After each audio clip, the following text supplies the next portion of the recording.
Vamos entonces a lo nuestro. ¿Cómo encuentro el reino de los cielos?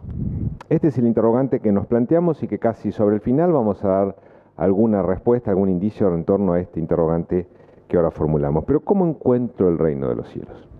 A lo largo de la historia, muchos encuentros han marcado los rumbos de la humanidad, en un sentido o en otro. Por ejemplo, Jesús Espíritu en las puertas de Damasco, cuando llega a Pablo y le pregunta por qué lo persigue. ¿Cuál es el punto?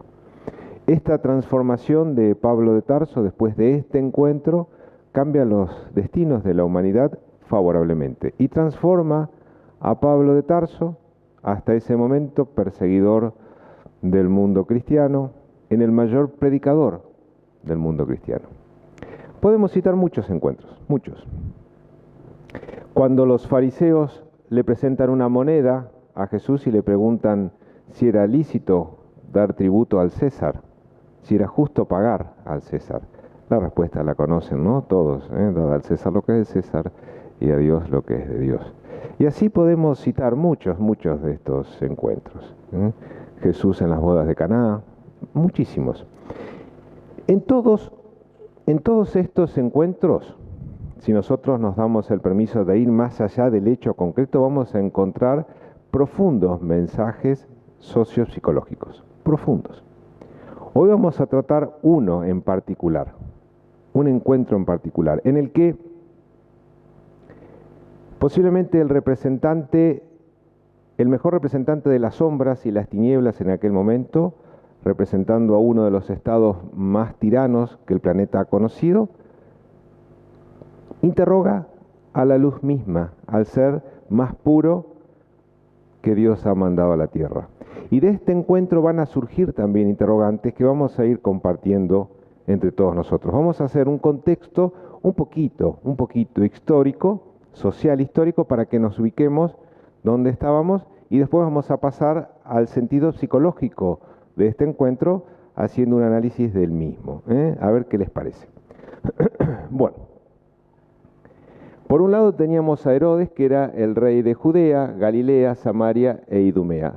Cada uno de estos lugares, imaginémoslos como una especie de provincia, como si fueran las provincias nuestras. Un país dividido en provincias, en donde Herodes era el rey de Judea, de Galilea, de Samaria y de Idumea. Y por otro lado, Poncio Pilato, oficial del Imperio Romano de Judea. Poncio Pilato podríamos decir una especie de gobernador. El rey y el gobernador de una de esas provincias, en este caso de Judea, en donde transcurre este hecho que nosotros vamos a compartir hoy y que tiene que ver con esto que les estamos contando.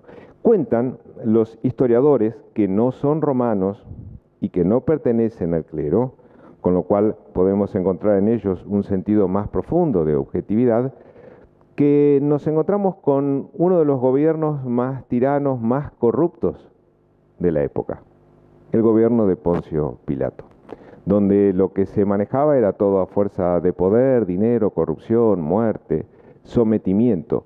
En este mundo así, bajo esas condiciones, este ser, representando a la corrupción misma, al despotismo, este ser manda a tomar preso al ser más puro, aquel ser que revolucionó al mundo hablando del amor, manda a someterlo a tomar preso para después interrogarlo.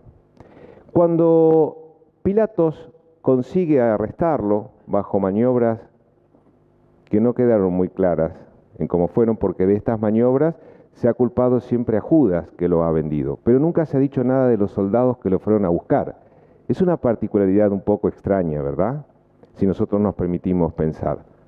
¿Cómo hicieron aquellos soldados romanos para ir a buscarlo? ¿No habrán ellos comprado también las voluntades de otros seres? Sin embargo, la historia de esto nos cuenta poco. Sí nos dice del acto desprolijo, del acto poco feliz de Judas al decir quién es Jesús, cuando los soldados romanos se acercan a preguntar. De los soldados romanos poco nos cuentan. Primer gran detalle que debemos tener en cuenta. Debemos tener en cuenta.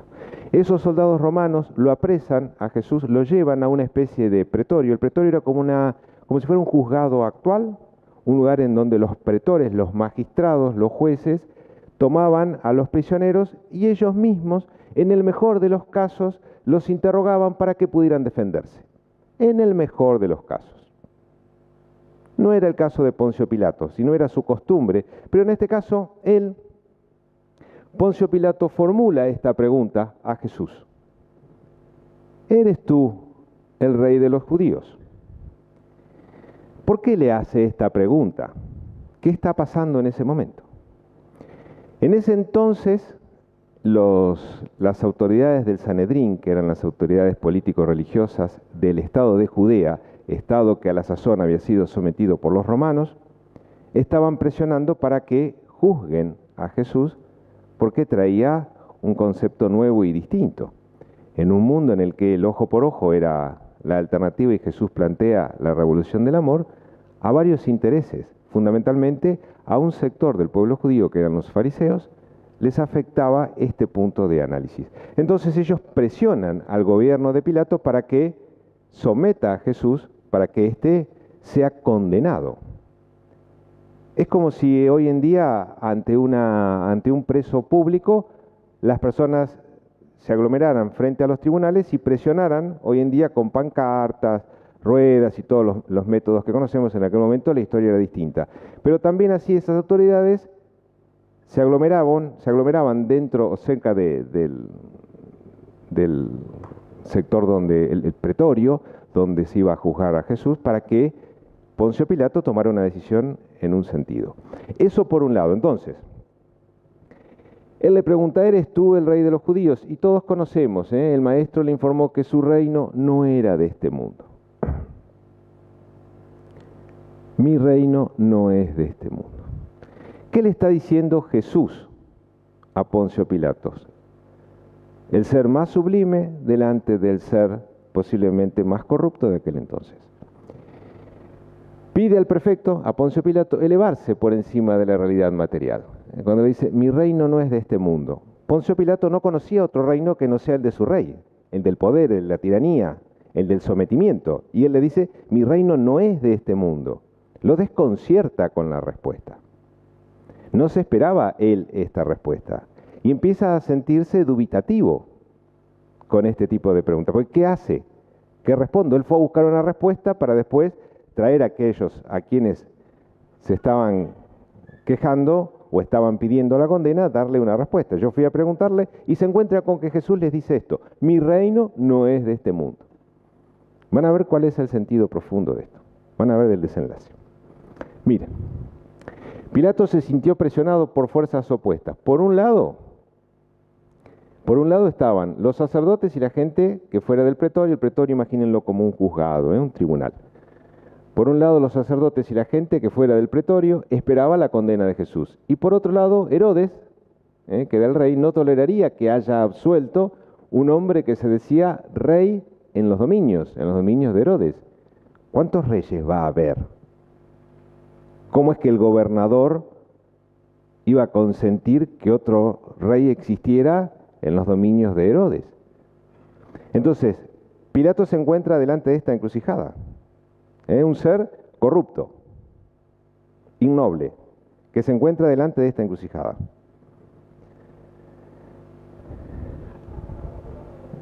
Por un lado esto y por otro lado este hombre al que le hablaba de la verdad y le decía que la verdad era de otro mundo, que su reino era de otro mundo.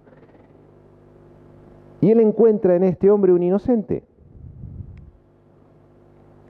¿Qué hago? Delante de mí tengo un inocente que me dice solamente mi reino no es de este mundo. Eso hablo del amor. Las autoridades del Sanedrín presionando por fuera para que lo condenen y el rey que tomaría cuentas de él si admite a otro rey en su reinado. Entonces, ¿qué hace Pilato? Se le ocurre algo en ese momento. A pesar de no hallarlo culpable, Pilato, sabiendo que era víspera de Pascuas, en víspera de Pascuas estilaban en aquel momento dejar a alguien en libertad. Eso es lo que hacían los romanos, tomaban presos y en épocas de Pascua, de fiestas, dejaban a alguien libre. Entonces deja que el pueblo decida. Acá empieza el primer punto, chicos, a tener en consideración. No se distraigan. Deja que el pueblo decida entre liberar a un preso de nombre Barrabás o liberar a Jesús. Él se encuentra presionado por estas dos realidades, las autoridades del Sanedrín, sus propias autoridades, y un inocente que no hizo nada. Condenar a alguien que no hizo nada. Empieza un cargo de conciencia, aunque él no tenga conciencia. Está hablando con el ser más extraordinario que Dios pudo haber dado al planeta. Entonces dice, lo que voy a hacer es dejar que el pueblo decida lo que quiera hacer. Y el pueblo decide, lo conocen. Ante esa decisión, Pilato simbólicamente se lavó las manos para indicar que no quería ser parte de la decisión tomada por la muchedumbre. O sea, Jesús es tomado preso por los soldados que él manda. Lo traen. Cuando él se acerca para preguntarle si él era el rey de los judíos, él le dice, Jesús, mi reino no es de este mundo. Lo desconcierta y empieza a entender que tiene que tomar una decisión que a él le complicaba su gobierno. Deja que el pueblo decida. De esta forma, Pilato dice, yo no soy responsable por la sangre de este hombre. No le salió bien el plan. No le salió bien el plan. Jesús es condenado, todos conocen el desarrollo de la escena después de esto. Y acá viene el punto profundo de análisis. A él, a Pilato, no le salió bien. Como no nos sale bien a nosotros cuando bajo la presión que experimentamos, cuando hay que decidir entre los valores del espíritu o los valores de la tierra, buscamos decisiones no comprometidas. Que otro decida. Así, por ejemplo, entonces, desde el sentido profundo, debo educar a un hijo y por no decir que no a un hijo, o por no poner los límites a un hijo, dejo que otro decida por mí. Y después me lamento por lo que está sucediendo. Tengo personas a cargo, por ejemplo, en una empresa, en un trabajo, en lo que ustedes consideren, y las decisiones me corresponden porque, por alguna razón, he sido colocado para tomar decisiones de esa índole. Pero las decisiones las toman otro, y después me quejo de las decisiones. No asumo el compromiso que tengo y dejo que otro decida y después me quejo por la decisión de otro. No hago lo que me corresponde y después me quejo. Hay que decidir entre los valores del espíritu y los de la tierra y buscamos decisiones no comprometidas. Ante el dolor físico o emocional, ante una dificultad financiera, la oportunidad de beneficios materiales, el juicio de las personas materialistas, lo que otros puedan llegar a decir de mí. Todos tenemos nuestro momento Poncio Pilato. Entregamos al Maestro y de nuevo nos dejamos vencer por el materialismo. Tenemos esto, el momento Poncio Pilato. Es un sentido profundo este encuentro. Nos pasa muchas veces.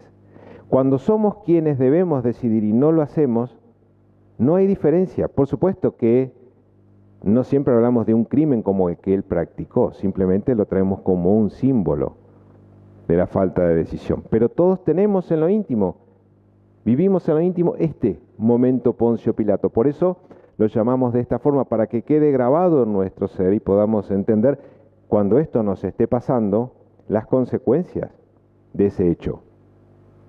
Porque hay en el fondo un acto de irresponsabilidad, como hubo en este jerarca político romano de aquel entonces. ¿Me van siguiendo?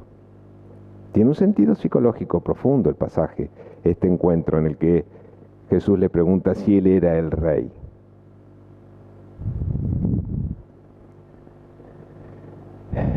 ¿Cómo encuentro el reino de los cielos?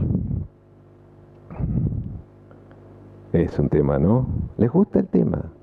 ¿Las aburre? Los aburre, hay más nenas que nenes, no los aburre. No, allá atrás no están aburridos, están interesados. Vos me avisás, Omarcito, ¿eh? Si alguien se duerme, queda media jarra de agua acá, ¿eh? Bueno. ¿Cómo encuentro el reino de los cielos? En cada decisión que tomo. Vamos a ambientarlo un poquito. Vamos a pensar un poquito mientras nuestro amigo Cristian nos pone algo de música para que ambientemos el lugar. Este es el interrogante con el que empezamos la reunión. ¿Cómo encuentro el reino de los cielos? En cada decisión que yo tomo. La literatura espírita nos ilustra que Poncio Pilatos cargó hasta el final de sus días un cuadro neurótico obsesivo que lo hizo célebre frente a la situación aflictiva de lavarse siempre las manos que le parecían sucias por la sangre del inocente. Se suicidó arrojándose al cráter de un volcán extinguido en Suiza. Ese fue el final de este ser, con un cuadro psicótico de estas características. En momentos de incertidumbre política como la que vivimos, en las que se debaten leyes como si fueran partidos de fútbol, sin entender de verdad lo que se está debatiendo, sin siquiera asignarle un valor a la vida que se está teniendo en consideración. Se juega a ver quién gana y quién pierde. En momentos políticos de esta característica, nosotros queremos decirles a todos aquellos que quieran escucharnos, desde esta sociedad espírita, desde todas las sedes de esta sociedad espírita, desde el Centro Educativo Integral y todos los centros educativos integrales que formamos parte, que defendemos la vida, que defendemos la vida del inocente. Muchísimas gracias por sus oídos tan atentos. Quedamos dispuestos entonces para la tarea que sigue. Muchísimas gracias a todos.